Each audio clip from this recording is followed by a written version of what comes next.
जी जी बिल्कुल गिरे हैं। फैसलाबाद, लाहौर, इस्लामाबाद और कराची हम वही उठाने जा रहे हैं। अब तैयार हैं इनके, क्योंकि देखिए, सबसे पहले तो ऐसी बात है कि मैं टीचर भी रहा हूँ, तो टीचर को पता होता है कौन से स्टूडेंट ने क्या क्या किया होता है। तो टीचर क्या रहता है, वो हंस रहा होता है। पहली बात तो ये सारा जो टॉपिक ड्रामा होता है तो वो था ही बोकस, राइट। तो अभी 3 महीने बाद बिल्ली के भागों चिचड़ों के ख्वाब आ रहे हैं। मैं तो ये कहूँगा इस पर, सर आप क्या कहेंगे ज़रा। सर मैं ये कहूँगा कि उनका एक जाहिल एंकर है, उसका कहना ये था कि हमने कराची पोर्ट पे हमला कर दिया। लाहौर पोर्ट पे भी हमला कर दिया। पहले तो बात यह है कि इंडिया कुछ भी कहता रहता है। इंडिया वालों ने यह भी कहा था कि हम लोग लाहौर के समुंदर से घुस के उनको मारा था। मैं तो लाहौर में रहता हूँ, आज तक कोई समुंदर देखा नहीं है यहाँ पे, एंड कुछ नहीं, सेफ रहता हूँ। उन लोगों ने यह भी क्लेम किया था कि हम लोगों ने लाहौर को तबाह किया, ये वो कुछ भी नहीं है।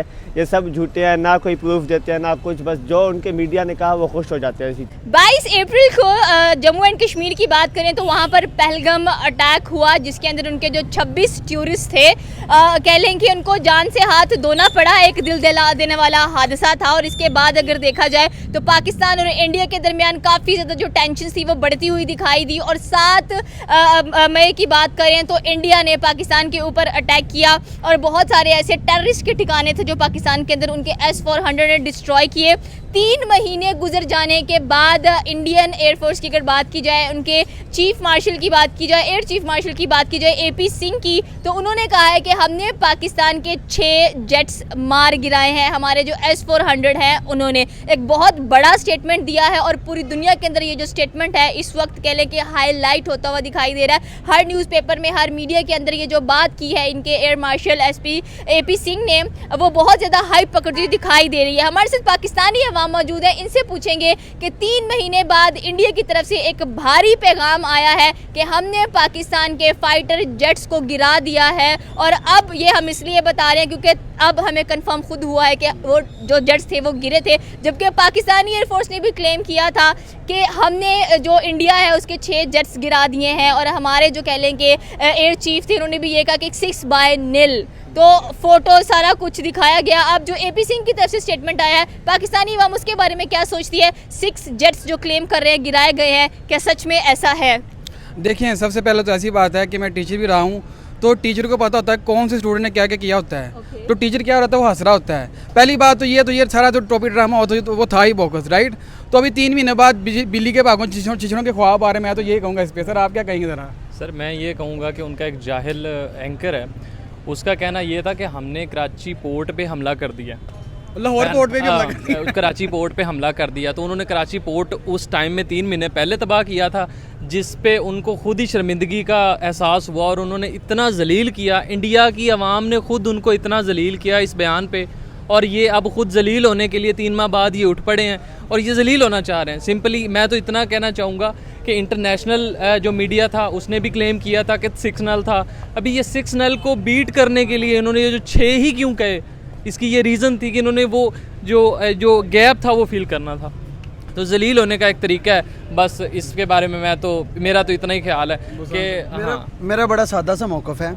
वो ये है कि कबूतर से डरने वाली जो कौम है वो कभी भी कभी गिरा ही नहीं सकती है। इतनी से पहले तो बात यह है कि इंडिया कुछ भी कहता रहता है। इंडिया वालों ने यह भी कहा था कि हम लोग लाहौर के समुंदर से घुस के उनको मारा था। मैं तो लाहौर में रहता हूँ, आज तक कोई समुंदर देखा नहीं है यहाँ पे, एंड कुछ नहीं, सेफ रहता हूँ। उन लोगों ने यह भी क्लेम किया था कि हम लोगों ने लाहौर को तबाह किया, ये वो कुछ भी नहीं है। ये सब झूठे हैं, ना कोई प्रूफ देते हैं ना कुछ, बस जो उनके मीडिया ने कहा वो खुश हो जाते हैं इसी चीज़ में।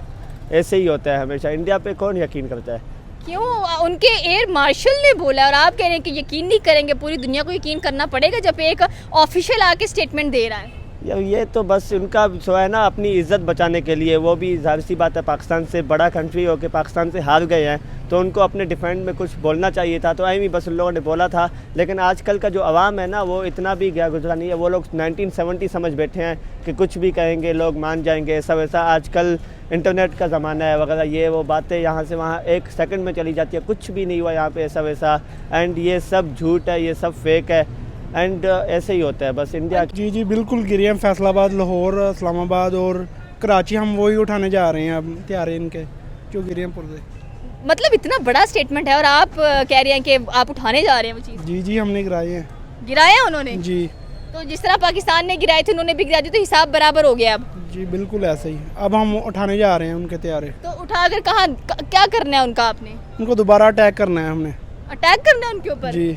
ऑपरेशन सिंदूर तो खत्म हो गया, बल्कि इंडिया ने कहा अभी ऑपरेशन सिंदूर खत्म नहीं हुआ। हमारा पानी बंद करने लगे थे ना, इसलिए हमने फिर उनको त्यारे मारने हैं। त्यारे मारने हैं उनको। बिल्कुल ऐसा ही है। लगता है आपको कि भारत डर जाएगा, क्योंकि एक अच्छी कौम है, स्ट्रांग है, और इतना बड़ा उनके पास डिफेंस सिस्टम है। हम तो हमारा डिफेंस सिस्टम आप देख लीजिए, हम चाइनीज़ का इस्तेमाल करते हैं। क्योंकि और हमारा पाकिस्तान आज़ादी ला इलाहा इल्लल्लाह मोहम्मद रसूलुल्लाह पर हुआ, और हमारा बिलीव है ला इलाहा इल्लल्लाह मोहम्मदन।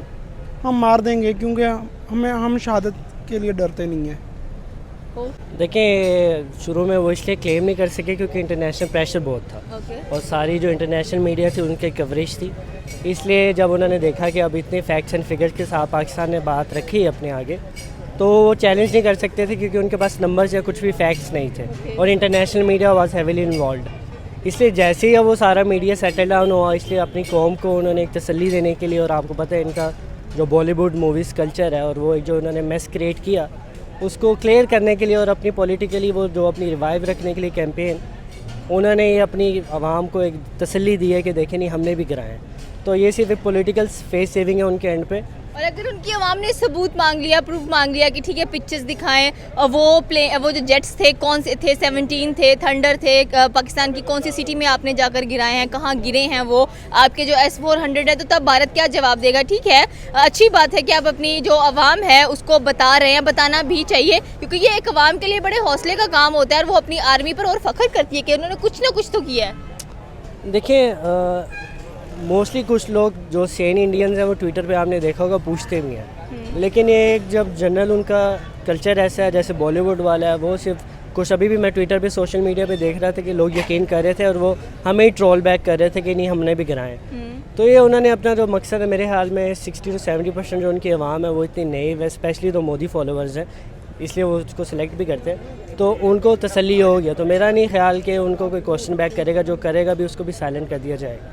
बात है उनके पास S-400 है, रशिया से खरीदी हुई टेक्नोलॉजी। हम सब ने वो वीडियोस देखे कि S-400 को कैसे तबाह किया गया। हमारे प्राइवेट जेट्स गए हैं, उन्होंने कैसे उसको तबाह किया, प्रॉपर उसकी वीडियो फुटेज हमारे मीडिया चैनल यहाँ पर भी JF-17 है हमारे पास जो मिज़ल की सूरत में हमारे पास PL-15 है, और PL-15 ने ही उसको तबाह किया है। जो उनके जो आप Russian technology, so called technology बता रही हैं, जो चाइनीज़ टेक्नोलॉजी है उसने तबाह की हैं। नो डाउट यहाँ पे अगर वो रशिया को फेवर दे रहे हैं, रशिया की टेक्नोलॉजी को फेवर दे रहे हैं, तो हम यहाँ पे चाइना के शुक्रगुजार हैं जिन्होंने हमें इतनी एडवांस टेक्नोलॉजी दी, और इस एडवांस टेक्नोलॉजी के होते हुए हम इस चीज़ में कामयाब हुए। अगर तो हम स्टॉक एक्सचेंज की बात कर लेते हैं, तो स्टॉक एक्सचेंज की अगर मार्केट हम देखते हैं कि JF-17 थंडर की मार्केट कैसे बूस्ट की है, और कैसे जोन से राफेल थी उसकी मार्केट कैसे ड्रॉप हुई है। उनकी नेशनल एडवाइजरी है, जो सिक्योरिटी एडवाइजर है अजित डोवल, उन्होंने कहा है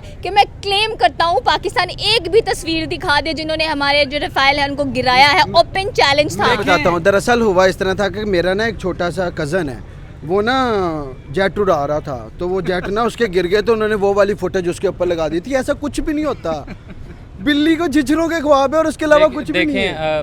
एक छोटी सी मैं चीज़ क्लियर करना चाहूँगा आम आवाम के लिए भी और इंडियन मीडिया के लिए भी। जब कोई जंग हो रही होती है ना, तो आप उनकी एयर स्पेस में नहीं जाते, आप अपनी एयर स्पेस से उन पे हमला कर रहे होते हैं। तो ऑब्वियसली अगर उनकी एयर स्पेस में जहाज़ तबाह हुए तो वो उनके यहाँ गिरे होंगे, हमारे यहाँ नहीं गिरे, तो भला वो हमें फोटो ही देते हैं। उन्होंने कहा कि S-400 पाकिस्तान में घुस के मार के मैं आया आपको ये है। बता देता हूँ, S-400 का राज है जो हमारे जन्नात हैं। मैं आखिरी बात कहूँगा, आप खुद ही समझ जाएंगे। आपको पता है S-400 रशिया से इंडिया ने खरीदा, किसने दिलवाया? वो हमने ही दिलवाया था। उसमें थोड़ा सा डगमग करके दिलवाया था ताकि हम उसको वक्त जरूरत उसको खींच सके, तान सके, वो हो चुका है। इसका मतलब है कि ये जो जेट्स हैं ये तो पाकिस्तान में फिर मिलने चाहिए।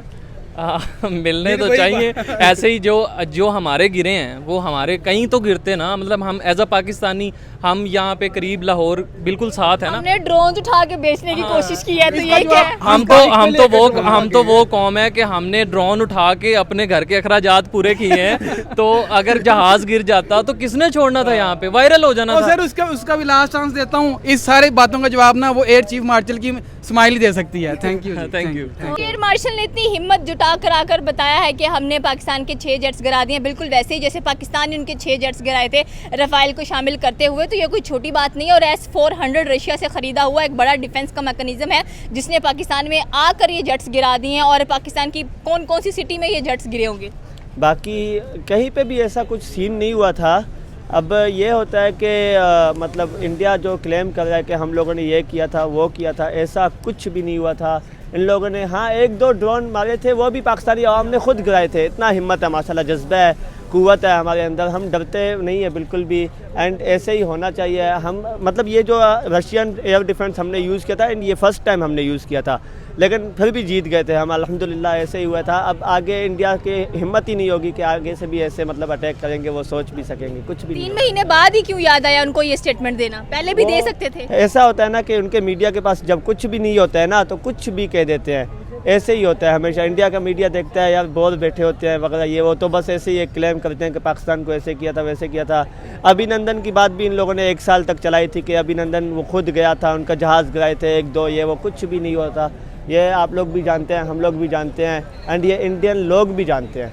क्वेश्चन बैक डेफिनेटली जो पाकिस्तान ने गिराए हैं उनके जैसे, जो कि कह लें कि हर मीडिया कवरेज में भी नज़र आया और एक प्रॉपर कवरेज भी दी गई थी। तो यहाँ पर भी सेम वही बात आती है। तो अब पाकिस्तानी अवाम को सवाल करना चाहिए कि इंडिया तो कह रहा है कि हमने आपके जेट्स गिरा दिए हैं, तो ये क्या चीज़ सामने आई है? देखिए मेरे ख्याल में बीइंग अ पाकिस्तानी मुझे कोई सवाल नहीं है, क्योंकि जो फैक्ट्स एंड फिगर्स हमारे एयर चीफ मार्शल ने सामने रखे हैं उसका मेरे ख्याल में 10 to 20% भी उन्होंने सामने नहीं रखा।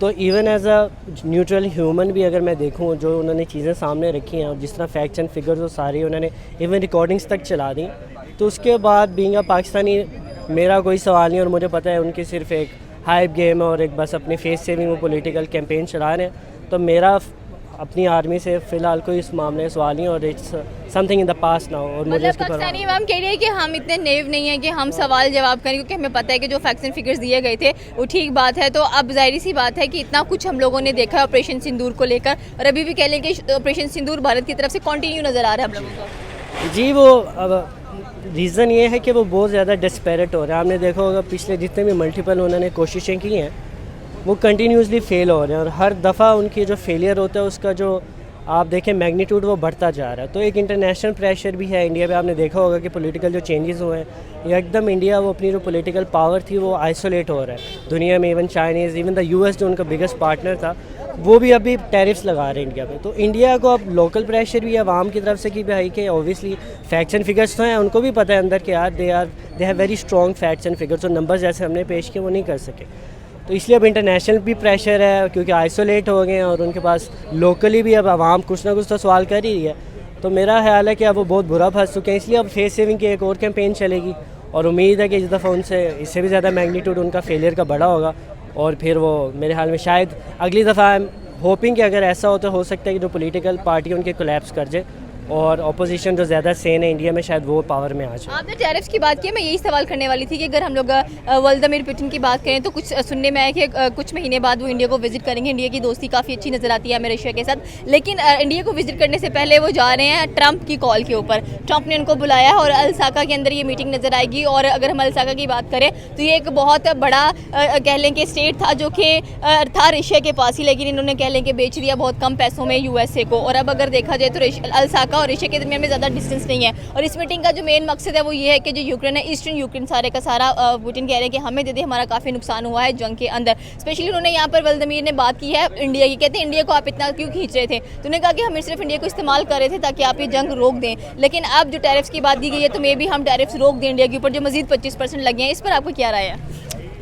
देखिए वो तो एक अनडेनाइबल फैक्ट है, इंडिया जितनी बड़ी मार्केट है उस पर टैरिफ्स उस तरह लगाना, क्योंकि देखें आप जितना भी टैलेंट US में भी की टैलेंट पोजीशंस हैं, जैसे आप गूगल का ही CEO देख लें, सुंदर पिचाई जो उनका नाम है, वो भी इंडियन है, तो उनके पास जो वर्क फोर्स है वो इंडियन काफ़ी सारी है। तो मेरे हाल में it was just a move to put more pressure on India to move them away from Russia.